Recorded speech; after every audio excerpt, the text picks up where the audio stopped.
विक्रम से शादी कर दीपिका ससुराल आई तो खुशी से झूम उठी। यहाँ उसका इतना भव्य स्वागत होगा इसकी तो उसने कल्पना भी नहीं की थी। सुबह 9 बजे से शाम 4 बजे तक ससुराल में रस्में चलती रहीं। इसके बाद वह कमरे में आराम करने लगी। शाम करीब 5 बजे कमरे में विक्रम आया और दीपिका से बोला, दीपिका, मेरा एक अच्छा दोस्त बहुत दिनों से कैंसर से जूझ रहा था। उसके घर वालों ने फोन पर अभी मुझे बताया कि उसका देहांत हो गया है, इसलिए मुझे उसके घर जाना होगा। दीपिका का ससुराल में पहला दिन था, इसलिए उसने पति को रोकने की बहुत कोशिश की, लेकिन विक्रम उसे यह समझाकर चला गया कि दीपिका, तुम चिंता मत करो, देर रात तक वापस आ जाऊंगा। विक्रम के जाने के बाद उसकी छोटी बहन शिखा दीपिका के पास आ गई और उससे कई घंटे तक इधर उधर की बातें करती रही। रात के 9 बजे दीपिका को खाना खिलाने के बाद शिखा उसे यह कहकर चली गई कि भाभी, अब थोड़ी देर सो लीजिए, भैया आ जाएंगे तो फिर आप सो नहीं पाएंगी। ननद शिखा के जाने के बाद दीपिका अपने सुखद भविष्य की कल्पना करते करते कब सो गई उसे पता ही नहीं चला। दीपिका अपने माँ बाप की इकलौती बेटी थी। उससे 3 साल छोटा उसका भाई शिखर था। वह 12वीं कक्षा में पढ़ता था। पिता की कपड़े की दुकान थी। ग्रेजुएशन के बाद दीपिका ने नौकरी की तैयारी की तो 10 महीने बाद ही एक बैंक में उसकी नौकरी लग गई। 2 साल नौकरी करने के बाद पिता ने विक्रम नाम के युवक से उसकी शादी करा दी। विक्रम की 3 साल पहले ही रेलवे में नौकरी लगी थी। उसके पिता रिटायर्ड शिक्षक थे और माँ हाउसवाइफ थी। विक्रम से भी छोटा उसका भाई तुषार था, जो 10वीं तक पढ़ने के बाद एक प्राइवेट कंपनी में नौकरी करने लगा था, और तुषार से छोटी शिखा थी, जो अभी 11वीं कक्षा में पढ़ रही थी। पति के जाने के कुछ देर बाद दीपिका गहरी नींद सो रही थी। तभी ननद शिखा उसके कमरे में आ गई। उसने दीपिका को झकझोर कर उठाया। शिखा रो रही थी। रोते रोते ही वह बोली, भाभी, अनर्थ हो गया। विक्रम भैया दोस्त के घर से लौटकर आ रहे थे कि रास्ते में उनकी बाइक ट्रक से टकरा गई। घटना स्थल पर ही उनकी मृत्यु हो गई।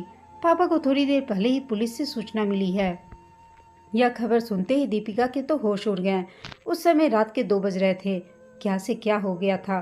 पति की मौत का दीपिका को ऐसा गम हुआ कि वह उसी समय बेहोश हो गई। कुछ देर बाद उसे होश आया तो अपने आप को उसने घर के लोगों से घिरा पाया। पड़ोस के लोग भी थे। सभी उसके बारे में तरह तरह की बातें कर रहे थे। कोई उसे डायन कह रहा था, तो कोई अभागन, तो कोई उसका पूर्व जन्म का पाप बता रहा था। रोने के सिवाय दीपिका कर ही क्या सकती थी।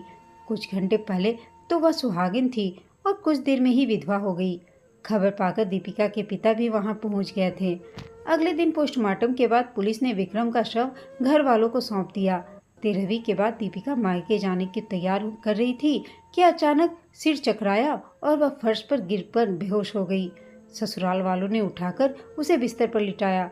मेहमान भी वहां आ गए। डॉक्टर को बुलाया गया। चेकअप के बाद डॉक्टर ने बताया कि दीपिका 2 महीने की प्रेग्नेंट है, पर वह बेहोश कमजोरी के कारण हुई थी। 2 सप्ताह पहले ही तो दीपिका बहू बनकर इस घर में आई थी, तो 2 महीने की प्रेग्नेंट कैसे होगी, सोचकर सभी लोग परेशान थे। दीपिका के पिता भी वहीं थे। वह सकते में आ गए। दीपिका को होश आया तो सांस दहाड़ कर उठी। बता, तेरे पेट में किसका पाप है? जब तू पहले से इधर उधर मुंह मारती फिर रही थी तो मेरे बेटे से शादी क्यों की? दीपिका कुछ न बोली, पर उसे याद आया कि रोका के 2 दिन बाद ही विक्रम ने उसे फोन करके मिलने के लिए कहा था। उसने विक्रम से मिलने के लिए मना करते हुए कहा, विक्रम, मेरे खानदान की परंपरा है कि रोका के बाद लड़की अपने होने वाले दूल्हे से शादी के दिन ही मिल सकती है। माँ ने आपसे मिलने के लिए मना कर रखा है। विक्रम ने उसकी बात नहीं मानी। वह हर हाल में उसे मिलने की जिद कर रहा था, तो वह उससे मिलने के लिए राजी हो गई। शाम को छुट्टी हुई तो दीपिका ने माँ को फोन करके झूठ बोल दिया कि आज ऑफिस में बहुत काम है, रात के 8 बजे के बाद ही घर आ पाऊंगी। फिर वह उससे मिलने के लिए एक रेस्टोरेंट में चली गई। उस दिन के बाद भी उनके मिलने जुलने का कार्यक्रम चलता रहा। विक्रम अपनी कसम दे देकर दीपिका को मिलने के लिए मजबूर कर देता था। वह इतना अवश्य ध्यान रखती थी कि घर वालों को यह भनक न लगे। बार बार मिलने पर भी दीपिका ने शादी से पहले सीमा लांघने से मना किया, लेकिन विक्रम नहीं माना। गलती का परिणाम अगले महीने ही आ गया। जांच करने पर पता चला कि वह प्रेग्नेंट हो गई है। विक्रम का अंश उसके कोख में आ चुका था। वह घबरा गई और उसने विक्रम से जल्दी शादी करने की बात कही। तब विक्रम ने कहा, देखो दीपिका, सारी तैयारियां हो चुकी हैं। बैंक्वेट हॉल, बैंड वाले, बग्गी आदि सब कुछ तय हो चुके हैं। 1 महीना तो बचा है। घर वालों की सच्चाई अगर बता दूंगा तो तुम ही बदनाम होगी। तुम चिंता मत करो, शादी के बाद मैं सब संभाल लूंगा। लेकिन अब विक्रम के यूं अचानक चले जाने से जब सास दीपिका को तरह तरह के दाने देने लगी तो दीपिका ने आखिर चुप्पी तोड़ दी। उसने सभी के सामने सच्चाई बता दी, पर उसका सच किसी ने स्वीकार नहीं किया। सभी ने उसकी कहानी मनगढ़ंत बताई। आखिर अपने सिर बदचलनी का इल्जाम लेकर दीपिका माता पिता के साथ मायके आ गई। दीपिका समझ नहीं पा रही थी कि अब क्या करे। भविष्य अंधकारमय लग रहा था। होने वाले बच्चे की चिंता उसे अधिक सता रही थी। 5 दिन बाद दीपिका जब कुछ सामान्य हुई तो माँ ने उसे समझाते हुए गर्भपात कराकर दूसरी शादी करने की सलाह दी। कुछ सोचकर दीपिका बोली, मम्मी, गलती मैंने की है तो बच्चे को सजा क्यों दूँ? मैंने फैसला कर लिया है कि मैं बच्चे को जन्म दूंगी, उसके बाद ही अपने भविष्य की चिंता करूंगी। दीपिका को ससुराल से आए 20 दिन हो चुके थे तो अचानक तुषार आया। वह बोला, मुझे विश्वास है कि तुम बदचलन नहीं हो, तुम्हारे पेट में मेरे भाई का ही अंश है। दीपिका बोली, जब तुम यह बात समझ रहे थे तो उस दिन अपना मुंह क्यों बंद कर लिया था जब सभी मुझे बदचलन बता रहे थे? दीपिका ने गुस्से में कहा, उस दिन मैं तुम्हारे भविष्य को लेकर चिंतित हो गया था, फिर यह फैसला नहीं कर पाया था कि क्या करना चाहिए। तुषार बोला। दीपिका अपने गुस्से पर काबू करते हुए बोली, अब क्या चाहते हो तुषार? तुमसे शादी करके तुम्हारा भविष्य सुधारना चाहता हूँ, संवारना चाहता हूँ तुम्हारा भविष्य। तुषार ने कहा, तुम्हारे होने वाले बच्चे को अपना नाम देना चाहता हूँ। इसके लिए मैंने मम्मी पापा को राजी कर लिया है। ऑफिस और मोहल्ले में दीपिका बुरी तरह बदनाम हो चुकी थी। सभी उसे दुष्चरित समझते थे। ऐसी स्थिति में आसानी से किसी दूसरी जगह उसकी शादी होने वाली नहीं थी। इसलिए आत्ममंथन के बाद वह उससे शादी के लिए तैयार हो गई। दीपिका बच्चे की डिलीवरी के बाद शादी करना चाहती थी, लेकिन तुषार ने कहा कि यह डिलीवरी से पहले शादी करके बच्चे को अपना नाम देना चाहता है, और ऐसा ही हुआ। डिलीवरी से पहले उन दोनों की शादी हो गई। जिस घर से दीपिका बेइज्जत होकर निकली थी, उसी घर में पूरे सम्मान से तुषार के कारण लौट आई थी। फलस्वरूप दीपिका ने तुषार को दिल में बसाकर पलकों पर बिठा लिया। तुषार भी उसका पूरा ख्याल रखता था। घर का कोई काम उसे नहीं करने देता। काम के लिए उसने नौकर रख लिए थे। तुषार का भरपूर प्यार पाकर दीपिका इतनी गदगद थी कि उसके पैर जमीन पर नहीं पड़ रहे थे। जब डिलीवरी का समय हुआ तो बातों बातों में तुषार ने दीपिका से कहा, दीपिका, तुम अपने बैंक की डिटेल्स दे दो मुझे। डिलीवरी के समय अगर मेरे अकाउंट में रुपये कम पड़ जाएंगे तो तुम्हारे अकाउंट से ले लूँगा। दीपिका को तुषार की यह बात अच्छी लगी। बैंक की पासबुक, डेबिट कार्ड और ब्लैंक चेक्स पर साइन करके पूरी की पूरी चेकबुक उसे दे दी। नॉर्मल डिलीवरी से दीपिका को बेटा पैदा हुआ तो उसका नाम गौरांग रखा गया। 6 महीने बाद तुषार ने हनीमून पर शिमला जाने का प्रोग्राम बनाया तो दीपिका ने मना नहीं किया। वहां से लौट कर आई तो बहुत खुश थी। तुषार का अथाह प्यार पाकर वह विक्रम को भूल चुकी थी। गौरांग 1 साल का हो गया था, फिर भी दीपिका ने तुषार से डेबिट कार्ड और दस्तखत किए हुए चेक्स वापस नहीं लिए थे। इसकी कभी दीपिका को जरूरत भी महसूस नहीं हुई। तुषार ने उसके अंधकार में जीवन को रोशनी से नहला दिया था। ऐसे में भला वह उस पर अविश्वास कैसे कर सकती थी? जरूरत तब पड़ी जब एक दिन दीपिका के पिता को बिजनेस में कुछ नुकसान हुआ और उन्होंने दीपिका से 3 लाख रुपए मांगे। तब दीपिका ने पिता को अकाउंट नंबर तुषार को देते हुए कहा, तुषार, मेरे अकाउंट से पापा के अकाउंट में 3 लाख रुपए ट्रांसफर कर देना। इतना सुनते ही तुषार ने दीपिका से कहा, डार्लिंग, तुम्हारे अकाउंट में रुपये है ही कहाँ? मुश्किल से 200-400 रुपये होंगे। यह सुनकर दीपिका को झटका लगा, क्योंकि उसके अकाउंट में तो 12 लाख रुपये से अधिक थे। आखिर वे पैसे कहाँ गए? उसने तुषार से पूछा। मेरे अकाउंट में उस समय 12 लाख रुपये से अधिक थे तुषार। इसके अलावा हर महीने 40,000 रुपये सैलरी भी आ रहे थे। सारे के सारे पैसे कहाँ खर्च हो गए? तुषार झुंझलाते हुए बोला, कुछ तुम्हारी डिलीवरी में खर्च हुए, कुछ हनीमून पर खर्च हो गए, बाकी रुपए घर की ज़रूरतों पर खर्च हो गए। तुम्हारे पैसों से ही तो घर चल रहा है। मेरी सैलरी और पापा की पेंशन के पैसे तो शिखा की शादी के लिए जमा हो रहे हैं। तुषार का जवाब सुनकर दीपिका खामोश हो गई, पर उसे यह समझते देर नहीं लगी कि उसके साथ कहीं कुछ न कुछ गलत हो रहा है। डिलीवरी के समय उसे छोटे से नर्सिंग होम में दाखिल किया गया था। उसका बिल मात्र 30,000 रुपये आया था। हनीमून पर भी अधिक खर्च नहीं हुआ था। जिस होटल में ठहरे थे वह भी बिल्कुल साधारण सा था। उनका खाना पीना भी सामान्य हुआ था। जो होना था वह तो हो चुका था।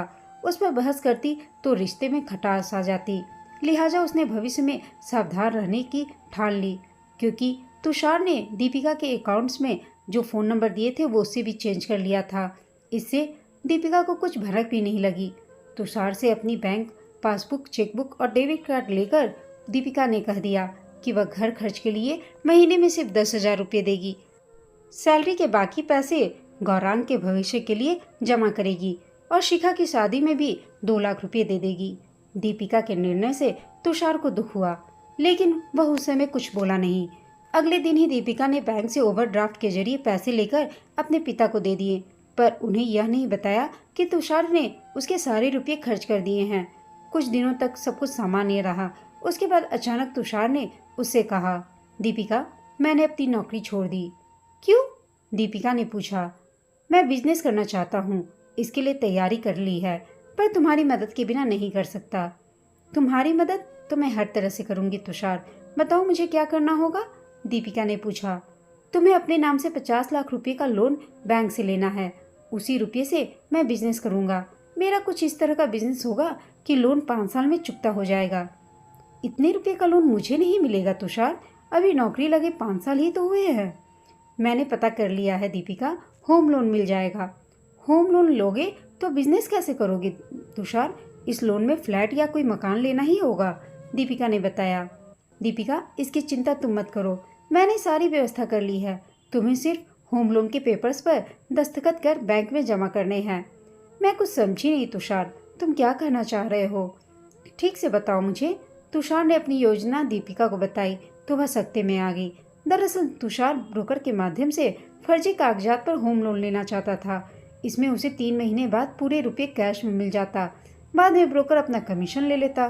दीपिका ने इस काम के लिए मना किया तो तुषार ने उसे अपनी कसम देकर अंततः मना ही लिया। तुषार ने 4-5 दिनों में पेपर तैयार करके दीपिका को दिए तो वह धर्म संकट में पड़ गई कि सिग्नेचर करूं या ना करूं। इसी उधेड़-बुन में 3 दिन बीत गए तो घर में झाड़ू पोछा लगाने वाली सरोजनी अचानक उससे बोली, मेम साहब, सुना है कि आप बैंक से लोन लेकर तुषार बाबू को देंगी। तुम्हें किसने बताया? दीपिका ने हैरत से पूछा। कल आपके घर से काम करके जा रही थी तो बरामदे में तुषार बाबू और उसकी माँ के बीच में बात हो रही थी, जो मैंने सुन लिया। तुषार बाबू कह रहे थे कि चिंता मत करो माँ, लोन लेकर दीपिका रुपये मुझे दे देगी तो उसे घर में रहने नहीं दूंगा। उस पर तरह तरह के इल्जाम लगाकर घर से बाहर कर दूंगा।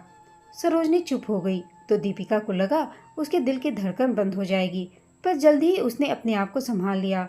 सरोजनी को डांटते हुए कहा, बकवास बंद करो तुम। सरोजनी डांट खाकर पल दो पल तो चुप रही, फिर बोली, कुछ दिन पहले तो मेरे बेटे की तबीयत बहुत खराब हुई थी तो आपने रुपये से मेरी बहुत मदद की थी, इसलिए मैंने कल जो कुछ भी सुना था आपको बता दिया। आगे आपकी मर्जी। वह फिर बोली, मेम साहब, तुषार बाबू से सावधान रहिएगा, वह अच्छे इंसान नहीं है। उनकी नज़र हमेशा अमीर लड़कियों पर रहती थी। उन्होंने आपसे शादी क्यों की, मेरी समझ से बाहर की बात है। इसमें भी जरूर उनका कोई ना कोई मकसद होगा। शक घर कर गया तो दीपिका ने अपने मौसेरे भाई सुधीर से तुषार की सच्चाई का पता लगाने का फैसला किया। सुधीर पुलिस इंस्पेक्टर था। सुधीर ने 10 दिन में ही तुषार की जन्म कुंडली खंगाल कर दीपिका के सामने रख दी। पता चला कि तुषार आवारा किस्म का था। प्राइवेट जॉब से वह जो कुछ भी कमाता था अपने कपड़ों और शौक पर खर्च कर देता था। वह आकर्षक तो था ही, खुद को ग्रेजुएट बताता था। अमीर घर की लड़कियों को अपने जाल में फंसाकर उनसे पैसे ऐंठना वह अच्छी तरह से जानता था। दीपिका को जब यह बात पता चला तो उससे 50 लाख रुपए ऐंठने का प्लान तुषार ने अपनी माँ के साथ मिलकर बनाया था। माँ ऐसी लालची थी कि पैसों के लिए कुछ भी कर सकती थी। उसने तुषार को दीपिका से शादी करने की भी इजाज़त इसलिए दी थी ताकि तुषार ने उसे 2 लाख रुपए देने का वादा किया था। विवाह के 1 साल बाद तुषार ने अपना वादा पूरा भी कर दिया था। तुषार पर दीपिका से किसी भी तरह से रुपये लेने का जुनून सवार था। रुपये के लिए वह कुछ भी कर सकता था। तुषार की सच्चाई पता लगने पर दीपिका को अपना अस्तित्व समाप्त होता सा लगा। अस्तित्व बचाने के लिए कड़ा फैसला लेते हुए दीपिका ने तुषार को कह दिया कि वह बैंक से किसी भी तरह का लोन नहीं लेगी। तुषार को उस समय बहुत गुस्सा आया, पर कुछ सोचकर अपने आप को काबू में कर लिया। उसने सिर्फ इतना ही कहा, मुझे तुमसे ऐसी उम्मीद नहीं थी दीपिका। कुछ दिन खामोशी से बीत गए। तुषार और उसकी माँ ने दीपिका से बात करनी बंद कर दी। दीपिका को लग रहा था कि दोनों के बीच कोई न कोई तो खिचड़ी जरूर पक रही है, पर क्या वह समझ नहीं पा रही थी। एक दिन सास तुषार से कह रही थी, दीपिका को कब घर से निकालोगे? उसने तो लोन लेने से भी मना कर दिया, फिर उसे बर्दाश्त क्यों कर रहे हो तुम तुषार? उससे तो 50 लाख लेकर ही रहूंगा माँ, तुषार ने कहा। पर कैसे? उसका कत्ल करके। उसकी माँ यह सुनकर चौंक गई। पूछा, क्या मतलब है तुम्हारे कहने का बेटा? मुझे पता था कि फर्जी कागजात पर दीपिका लोन नहीं लेगी, इसलिए 7 महीने पहले ही मैंने योजना बना ली थी। कैसी योजना तुषार? दीपिका का 50 लाख रुपए का जीवन बीमा करा चुका हूँ, उसका प्रीमियम बराबर दे रहा हूँ। उसकी हत्या कर दूंगा तो रुपये मुझे मिल जाएंगे, क्योंकि नॉमिनी मैं ही हूँ। तुषार की योजना पर माँ खुश हो गई। कुछ सोचते हुए बोली, लेकिन अगर पुलिस की पकड़ में आ जाओगे तो सारी की सारी योजना धरी की धरी रह जाएगी। ऐसा नहीं होगा माँ, दीपिका की हत्या कुछ इस तरह से करवाऊंगा कि वह रोड एक्सीडेंट लगेगा। तुम घबराओ मत माँ, पुलिस मुझे कभी नहीं पकड़ पाएगी। बाद में गौरांग का भी कत्ल करवा दूंगा। कुछ देर चुप रहकर तुषार ने फिर कहा, दीपिका की मौत के बाद अनुकंपा के आधार पर बैंक में मुझे नौकरी भी मिल जाएगी। फिर किसी अमीर लड़की से शादी करने में मुझे कोई परेशानी नहीं होगी। दीपिका ने दोनों की बात सुन ली और मोबाइल में रिकॉर्ड भी कर ली। माँ बेटे के षड्यंत्र का पता उसे चल गया था। अब उसका वहाँ रहना खतरे से खाली नहीं था। इसलिए एक दिन वह बेटे गौरांग को लेकर किसी बहाने से मायके चली गई। सारा घटनाक्रम मम्मी पापा को बताया तो उन्होंने तुषार से तलाक लेने की सलाह दी। दीपिका तुषार को सिर्फ तलाक देकर नहीं छोड़ना चाहती थी, बल्कि वह उसे जेल की हवा खिलाना चाहती थी। यदि उसे यूं ही छोड़ देती तो वह फिर से किसी न किसी लड़की की जिंदगी बर्बाद कर देता। फिर थाने जाकर दीपिका ने तुषार के खिलाफ रिपोर्ट लिखाई। सबूत में मोबाइल में रिकॉर्ड की गई बातें पुलिस को सुना दी। तब पुलिस ने रिपोर्ट दर्ज कर तुषार को गिरफ्तार कर लिया। कुछ महीनों बाद ही दीपिका ने तुषार से तलाक भी ले लिया।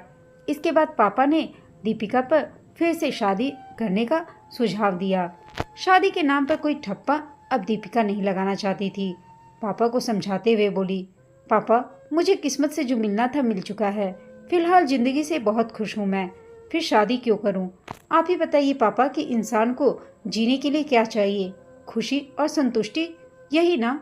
बेटे की परवरिश करने से मुझे जो खुशी मिलेगी वही मेरी उपलब्धि होगी। फिर मैं बार बार किस्मत आजमाने क्यों जाऊं? पापा को लगा कि दीपिका सही रास्ते पर है और उन्होंने भी फिर जोर नहीं दिया और दीपिका अपने बेटे गौरांग के साथ खुशी खुशी रहने लगी। साथ ही तुषार और दीपिका की सास जेल की हवा खाने लगे। दोस्तों, आपको यह कहानी कैसी लगी कमेंट करके बताइएगा। साथ ही कहानी अच्छी लगी हो तो इसे लाइक शेयर और चैनल को सब्सक्राइब अवश्य कीजिएगा। कहानी सुनने के लिए आप सबका धन्यवाद।